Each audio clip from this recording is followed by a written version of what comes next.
Donc, le quorum, bien sûr, est atteint. Nous allons désigner nos deux secrétaires de séance. Fabien Ludovine, si vous voulez bien, comme d'habitude. Merci. Eh bien, je démarre. Est-ce que sur le compte-rendu de la séance du 28 mars 2024, il y avait des remarques ou des observations? Pas de remarques, donc je vous remercie. Il est donc approuvé. Eh bien, premier dossier, donc il s'agit de la motion contre la réforme Choc des savoirs, et je laisse tout de suite la parole à Laurent Louvet. Merci. Une contre-réforme de l'éducation nationale est en cours, la 7e en 30 ans. Elle porte ce nom brutal de choc des savoirs, un nom à l'image de la brutalité de ce qu'elle impose aux élèves, aux professeurs des écoles et des collèges, aux parents et au personnel de direction. La mise en place dès la rentrée de septembre 2024 de groupes de niveau en 6e et en 5e et en français, en mathématiques et en français constitue la mesure phare de ce choc des savoirs. À quelques mois de la rentrée, le flou sur l'organisation de ces groupes témoigne de l'impréparation de la réforme et met en difficulté les équipes pédagogiques, à commencer par les principaux des collèges qui n'ont que des mauvaises solutions à présenter. Présence au collège de 8h à 18h pour les enfants de 11 à 12 ans, enseignants de français et de mathématiques partagés entre plusieurs établissements, disparition des groupes réduits en langue vivante et en sciences. Au cœur de la mise en œuvre de la réforme, de nombreux chefs d'établissement se mobilisent pour la dénoncer. Autre conséquence, la réforme accentue le manque de professeurs. Pour pallier cela, le directeur des ressources humaines de l'Éducation nationale a proposé 3 mesures.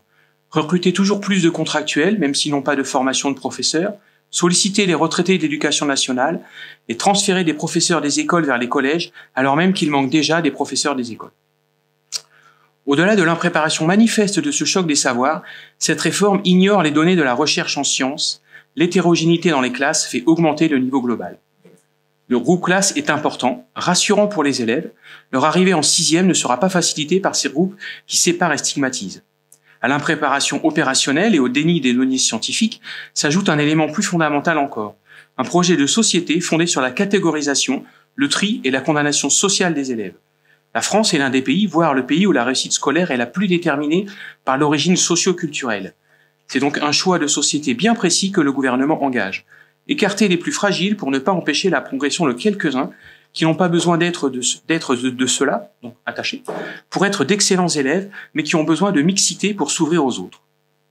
Enfin, au moment où les équipes pédagogiques essayent difficilement de mettre en place cette réforme, le ministre de l'économie annonce plus de 600 millions de crédits supprimés par l'Éducation nationale, alors que les fractures sociales augmentent, l'inclusion des enfants en situation de handicap n'est pas toujours une réalité dans les écoles et collèges, les accompagnants des élèves en situation de handicap et les assistants d'éducation ne sont pas reconnus à la hauteur de leur place essentielle auprès des élèves, les élèves n'ont pas toujours leurs cours car il manque des professeurs pour assurer les cours à l'année ou les remplacements.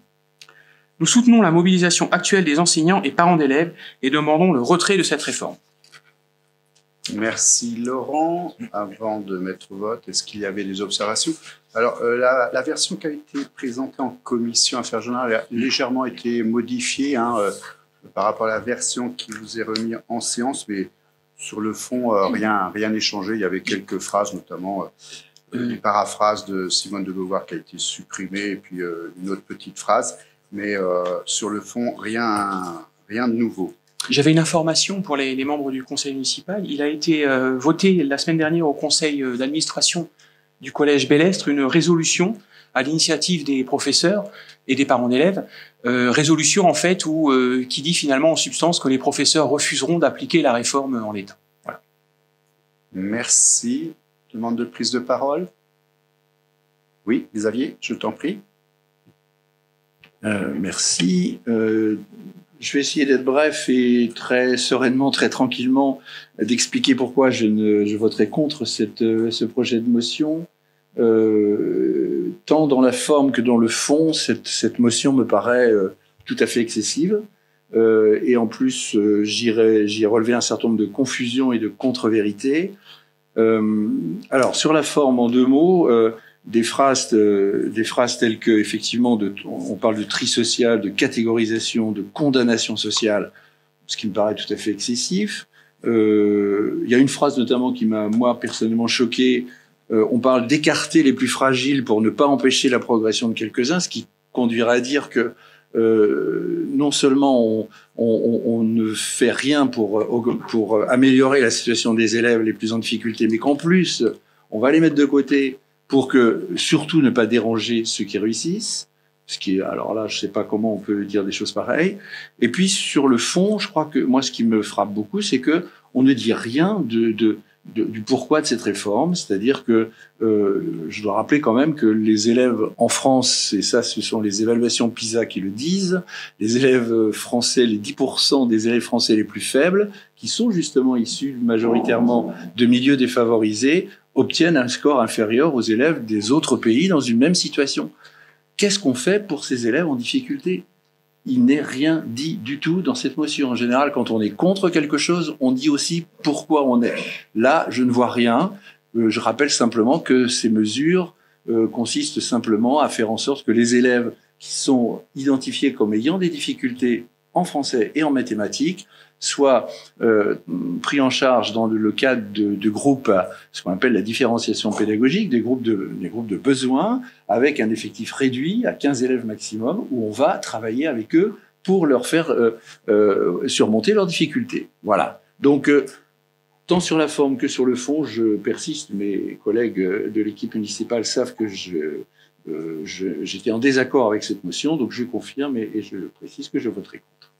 Merci. Je remercie pour ces éléments d'explication.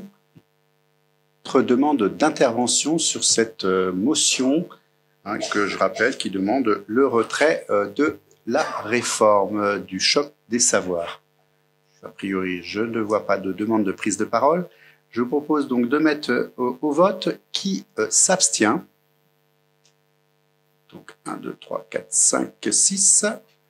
Qui vote contre? Une voix. Et qui vote 22, parce qu'il y a un vote contre.